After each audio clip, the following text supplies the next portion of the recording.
ನಮಸ್ಕಾರ, ನಿಮಗೆಲ್ಲರಿಗೂ ದೀಶು ಹೋಮ್ ಕಿಚನಿಗೆ ಸ್ವಾಗತ.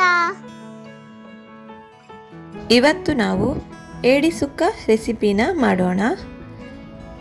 ಏಡಿ ಅಂದರೆ ಎಲ್ಲರಿಗೂ ತುಂಬ ಇಷ್ಟ ಇರುತ್ತೆ. ಇದರಲ್ಲಿ ಬೇರೆ ಬೇರೆ ವೆರೈಟಿ ಎಲ್ಲ ಮಾಡ್ತಾರೆ.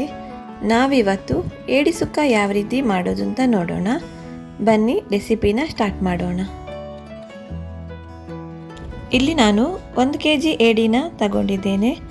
ಇದರ ಸಿಪ್ಪೆನ ತೆಗೆದುಬಿಟ್ಟು ಕಟ್ ಮಾಡಿ ಚೆನ್ನಾಗಿ ಕ್ಲೀನ್ ಮಾಡಿಕೊಂಡು ಇಟ್ಕೊಳ್ಳೋಣ.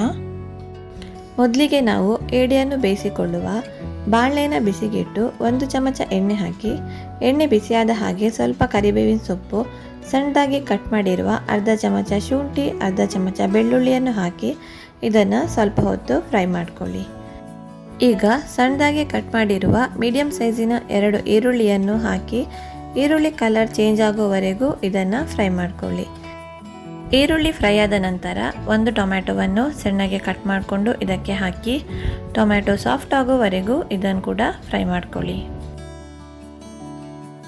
ಟೊಮ್ಯಾಟೊ ಸಾಫ್ಟ್ ಆದ ನಂತರ ಕ್ಲೀನ್ ಮಾಡಿರುವ ಎಲ್ಲ ಏಡಿಗಳನ್ನು ಇದಕ್ಕೆ ಸೇರಿಸಿಕೊಂಡು ಸ್ವಲ್ಪ ಉಪ್ಪು ಹಾಕಿ ಇದನ್ನು ಚೆನ್ನಾಗಿ ಮಿಕ್ಸ್ ಮಾಡಿಕೊಂಡು ಮುಚ್ಚಳ ಮುಚ್ಚಿ 10 ನಿಮಿಷದವರೆಗೂ ಇದನ್ನು ಬೇಯಿಸ್ಕೊಳ್ಳಿ.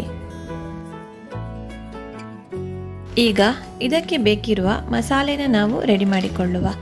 ಬಾಣಲೆನ ಬಿಸಿಗಿಟ್ಟು 1 ಟೇಬಲ್ ಸ್ಪೂನ್ ಎಣ್ಣೆ ಬಿಸಿಯಾದ ಹಾಗೆ ಸ್ವಲ್ಪ ಮೆಂತೆ, 1 ಟೇಬಲ್ ಸ್ಪೂನ್ ಕರಿಮೆಣಸು, ಅರ್ಧ ಟೇಬಲ್ ಸ್ಪೂನ್ ಜೀರಿಗೆ, 2 ಟೇಬಲ್ ಸ್ಪೂನ್ ಕೊತ್ತಂಬರಿ ಹಾಕಿ ಇದನ್ನೊಂದು 3 ನಿಮಿಷದವರೆಗೂ ಚೆನ್ನಾಗಿ ಫ್ರೈ ಮಾಡ್ಕೊಳ್ಳಿ.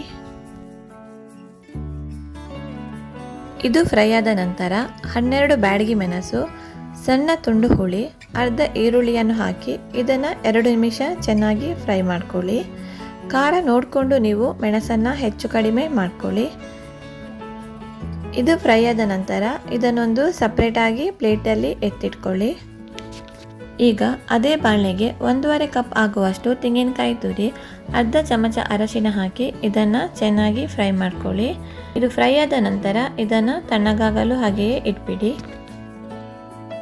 ಇವೆರಡು ತಣ್ಣಗಾದ ನಂತರ ಇದನ್ನು ನಾವೀಗ ಗ್ರೈಂಡ್ ಮಾಡಿಕೊಳ್ಬೇಕು. ಮಿಕ್ಸಿ ಜಾರಿಗೆ ಎಲ್ಲ ಮಸಾಲೆಗಳನ್ನು ಸೇರಿಸಿಕೊಂಡು ಇದನ್ನು ಗ್ರೈಂಡ್ ಮಾಡಿಕೊಳ್ಳಿ. ನೀರು ಬೇಕಿದ್ರೆ ಮಾತ್ರ ಆನಂತರ ನೀವು ಸ್ವಲ್ಪ ನೀರನ್ನು ಸೇರಿಸಿಕೊಂಡು ಇದನ್ನು ಪುನಃ ಗ್ರೈಂಡ್ ಮಾಡಿಕೊಳ್ಳಿ. ಈಗ ಅದೇ ಮಿಕ್ಸಿ ಜಾರಿಗೆ ತೆಂಗಿನಕಾಯಿ ತುರಿನ ಹಾಕ್ಕೊಂಡು ಇದನ್ನು ತರಿತರಿಯಾಗಿ ಗ್ರೈಂಡ್ ಮಾಡಿಕೊಳ್ಳಿ.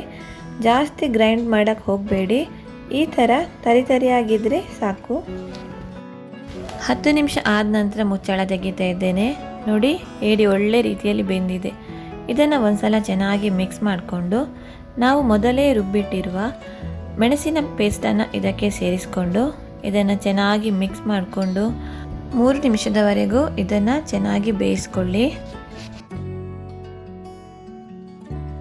ಈಗ ನಾವು ಗ್ರೈಂಡ್ ಮಾಡಿರುವ ತೆಂಗಿನಕಾಯಿ ತುರಿನ ಇದಕ್ಕೆ ಸೇರಿಸ್ಕೊಂಡು ಇದನ್ನು ಕೂಡ ಚೆನ್ನಾಗಿ ಮಿಕ್ಸ್ ಮಾಡಿಕೊಳ್ಳಿ.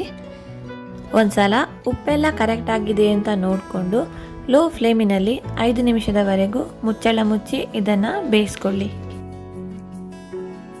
5 ನಿಮಿಷ ಆಗಿದೆ. ಮಸಾಲೆ ಜೊತೆ ಏಡಿ ಎಲ್ಲ ಒಳ್ಳೆ ರೀತಿಯಲ್ಲಿ ಬೆಂದಿದೆ. ಈಗ ಇದನ್ನು ಒಂದ್ಸಲ ಚೆನ್ನಾಗಿ ಮಿಕ್ಸ್ ಮಾಡಿಕೊಂಡು ಕೊನೆಯದಾಗಿ ಕಟ್ ಮಾಡಿರುವ ಕೊತ್ತಂಬರಿ ಸೊಪ್ಪನ್ನು ಇದಕ್ಕೆ ಹಾಕ್ಕೊಂಡು ಇದನ್ನು ಒಂದ್ಸಲ ಮಿಕ್ಸ್ ಮಾಡಿಕೊಳ್ಳಿ. ತುಂಬಾ ಟೇಸ್ಟಿಯಾಗಿರುವ ಏಡಿ ಸುಕ್ಕ ರೆಡಿಯಾಗಿದೆ. ನೀವು ಕೂಡ ಈ ರೆಸಿಪಿನ ಒಂದ್ಸಲ ಟ್ರೈ ಮಾಡಿ. ಈ ರೆಸಿಪಿ ನಿಮಗೆ ಇಷ್ಟ ಆದರೆ ಲೈಕ್ ಮಾಡಿ, ಕಮೆಂಟ್ ಮಾಡಿ, ಶೇರ್ ಮಾಡಿ. ಹಾಗೆ ನಮ್ಮ ಚಾನಲಿಗೆ ಸಬ್ಸ್ಕ್ರೈಬ್ ಮಾಡಿ. Thank you for watching.